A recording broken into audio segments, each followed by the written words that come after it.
What happens when a fleet of small, fast boats, dozens of them, all armed and rushing in from every direction at once, tries to overwhelm a billion-dollar warship? And what happens when the most powerful navy on Earth answers not with bigger ships, not with more sailors, but with unmanned machines that fight entirely on their own? If this channel keeps showing you the side of war the headlines miss, tap that like button right now, because every single click pushes these breakdowns toward the people who need them most. Subscribe while you're here so the next deep dive lands in your feed the moment it drops. And forward this to one friend who still thinks modern naval battles look anything like what the movies show. Because what just happened in the Strait of Hormuz is one of the strangest, most consequential shifts in naval combat we've seen in decades.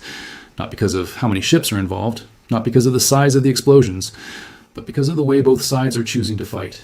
Iran does not have a navy that can match the United States one ship for one ship. That has been true for a long time. What it has instead is something the Pentagon has been quietly watching for years. A vast, distributed network of small, fast attack craft, hundreds of them, scattered along Iran's coastline, each one carrying anti-ship missiles, rocket launchers, or limpet mines.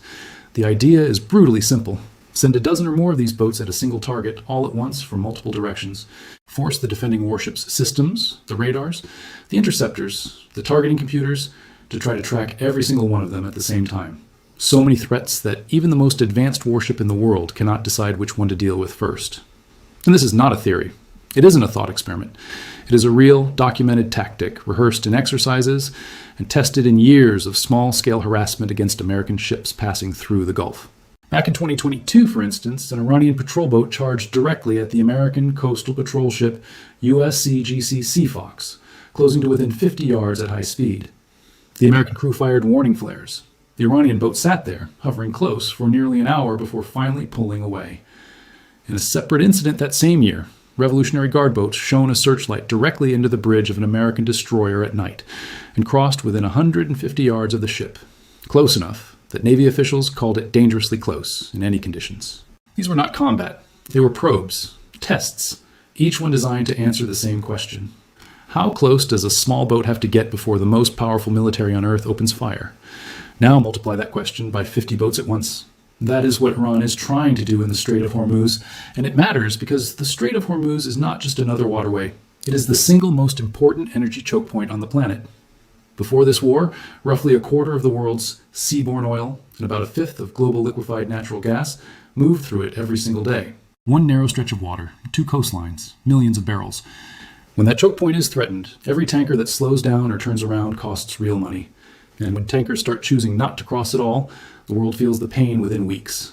Insurance rates climb, charter costs spike, refiners in distant capitals start recalculating within days, which brings us to what changed this month. On July 7th, the United States struck back. Naval Today, a defense trade publication, reported that U.S. Central Command hit more than 80 targets in and around the Strait of Hormuz in a single coordinated operation. More than 60 of those targets were specifically identified as Iranian small attack boats. A separate outlet, Homeland Security Today, independently confirmed the same operation, describing strikes against coastal radar sites, anti-ship missile batteries, and another wave of boat kills alongside it. The reason for the strikes was laid out clearly. Iranian forces had attacked commercial tankers in the days before, including a Qatari-flagged LNG carrier and a Saudi-owned crude tanker, both moving along approved outbound routes. 6 other vessels chose to reroute away from the Strait's usual southern corridor. One LNG tanker carrying roughly 900,000 barrels of cargo dropped anchor mid-strait and refused to continue. The shipping risk in the region was being assessed as critical. In other words, Iran's small boats were not just probing American warships anymore, they were hitting civilian shipping. And every tanker that doesn't move is money lost, contracts broken, and a reminder to every government watching that Iran can hurt the global economy without ever winning a single naval battle. Less than a week later, on July 13th, the strikes continued. According to Axios reporting carried by Business Today, U.S. forces hit Iranian missile systems, air defense sites, and more small boat groups around the strait. CENTCOM pushed back directly on Iran's claim that it now controlled the waterway, saying plainly that the strait remains open and traffic is flowing normally. Iran's response came back fast, but not from the sea. The Revolutionary Guard claimed strikes on targets in 4 different countries in a single coordinated push. Command posts and drone hangars in Jordan, a radar installation and missile launchers in Kuwait, aircraft carrier support facilities in Oman, a jet maintenance facility in Qatar. Kuwait's defense ministry publicly confirmed strikes, calling it a criminal attack that damaged border posts and an offshore drilling platform, wounding 1 worker. That detail matters, because until this point, the fight had been kept to the water. By spreading the retaliation across 4 countries, Iran was saying something new, that this is no longer just a maritime dispute. It is a regional war, and it has a coastline. Before going further, let me ask you something directly. Did this kind of breakdown actually help you see what just happened out there? Not just the headline, but the substance behind it? If yes, drop a comment telling me which part of this fight you want me to dig into next. Because I would rather build the next video around what you actually care about than guess. Was it the engineering of the autonomous boats themselves? The Iranian small boat doctrine and how it has been developing for years? Or the wider story of how the ceasefire has collapsed and reformed multiple times this year? Your comment decides where the next breakdown goes.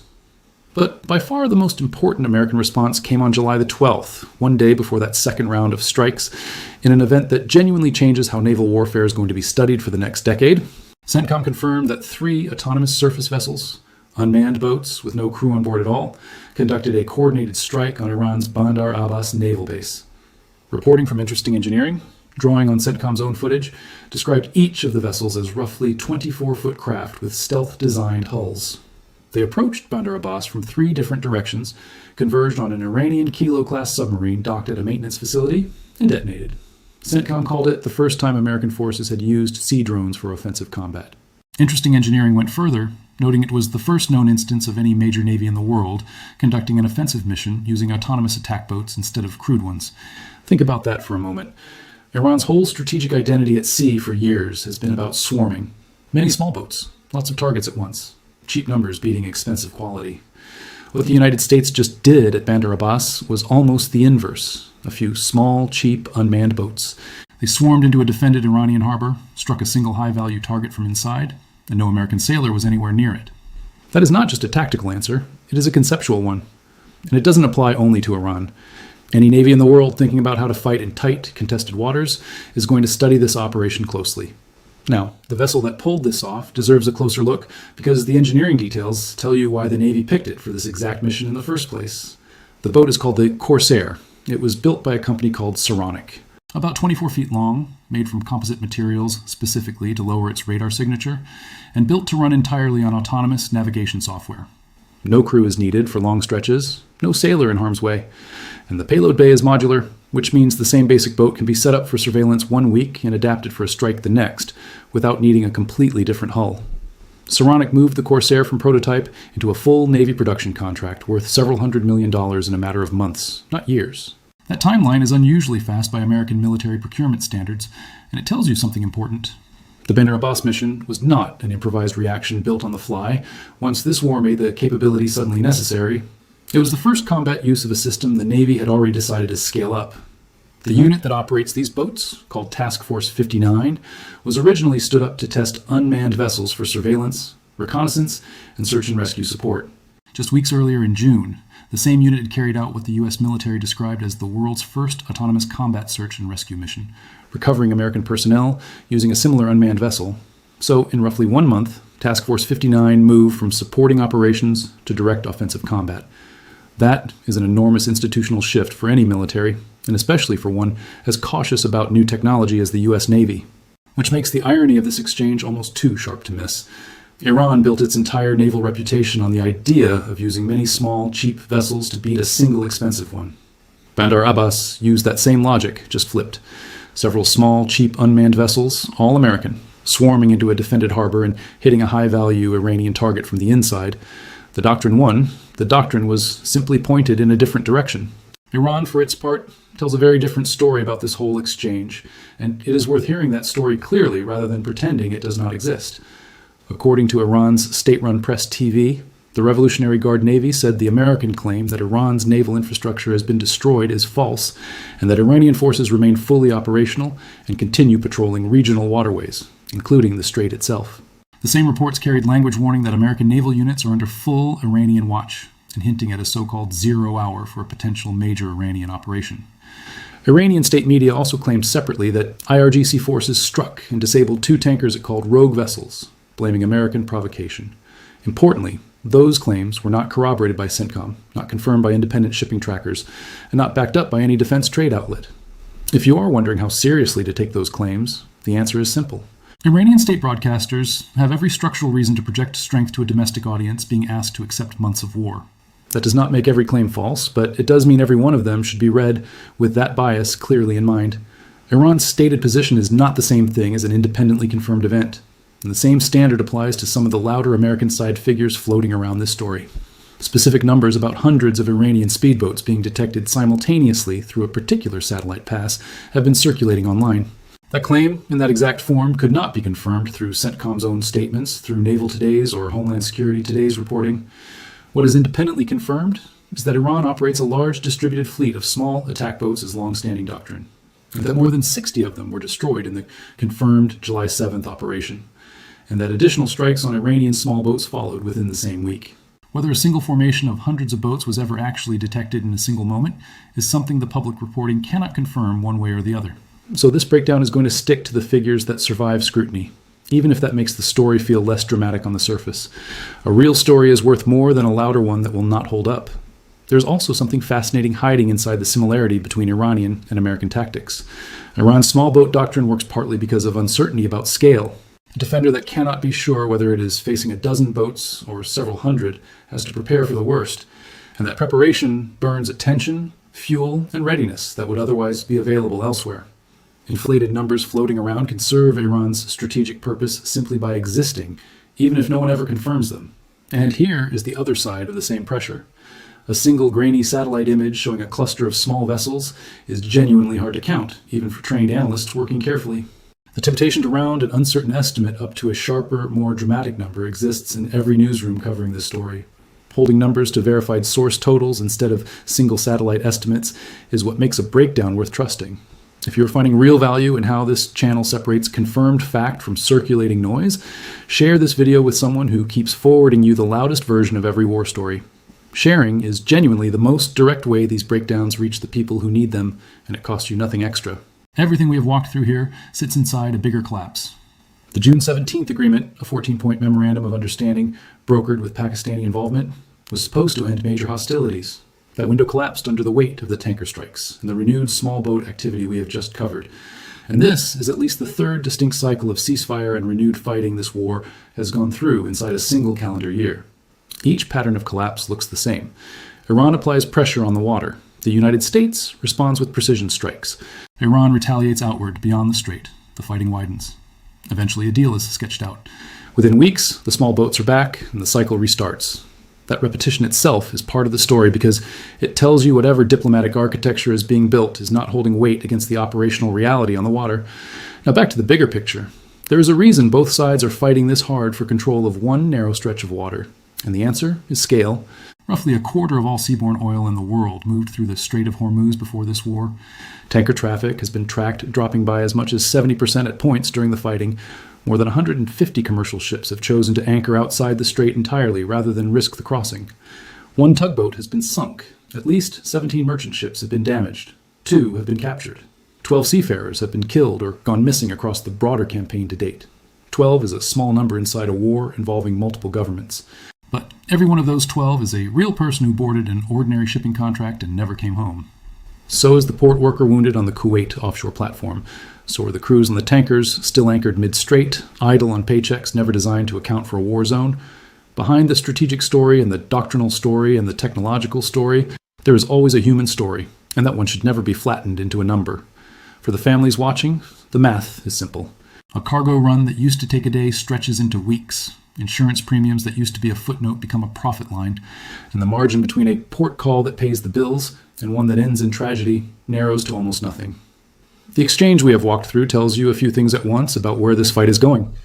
First, Iran's asymmetric naval doctrine is still its main tool for contesting a war it cannot win through conventional force. And that doctrine has now been degraded specifically and repeatedly, with more than 60 boats destroyed in a single operation. Second, the United States is actively field testing a fundamentally new category of capability inside this exact conflict. Autonomous vessels capable of penetrating a defended harbor and striking a high-value target without risking any American sailor. The Corsair platform and Task Force 59 have already crossed from a supporting surveillance role into direct offensive combat. Third, the doctrine question is now genuinely open. Whether Iran still has the boat count, the coordination, and the operational reach left to mount a swarm. or whether repeated American strikes have thinned that capability below the threshold where the tactic still works, is something neither side can resolve yet. What independent verification actually supports is closer to the American account. The specific strike figures are on the record. They have been corroborated. Iran's narrative of full remaining operational strength is a stated intent projected for political effect, and that has to be labeled as such. None of that smaller picture changes what may matter most about this exchange in the long run, and that is the way it almost certainly travels beyond this war. The swarm doctrine built around cheap, expendable numerous small craft is not unique to Iran. Comparable thinking shapes how regional navies approach similar problems. An American answer that uses similarly cheap autonomous vessels rather than expensive warships to blunt a swarm is a genuinely exportable lesson. It will be studied closely by every naval planner watching this conflict, and it likely reshapes how smaller naval forces are countered for a long time to come. There is also a quieter implication for the civilian shipping world. If autonomous surface vessels become a tool for harbor defense, commercial fleets will have to plan around it. Imagery, signature, route plan, and speed all become part of how a civilian ship proves it is not a target. That kind of thinking is already creeping into maritime risk briefings, and it is worth watching closely.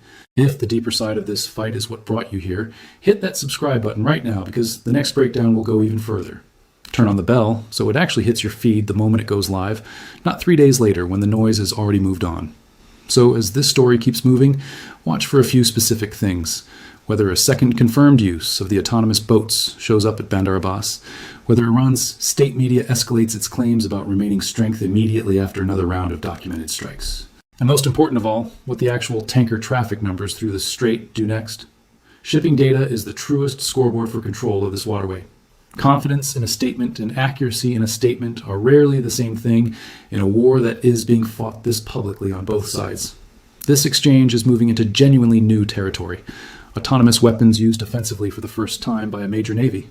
A long-practiced swarm doctrine colliding head-on with that new capability in real time. And an economic choke point that the global energy market depends on. It deserves to be followed with the same care given to any other unprecedented moment in modern military history.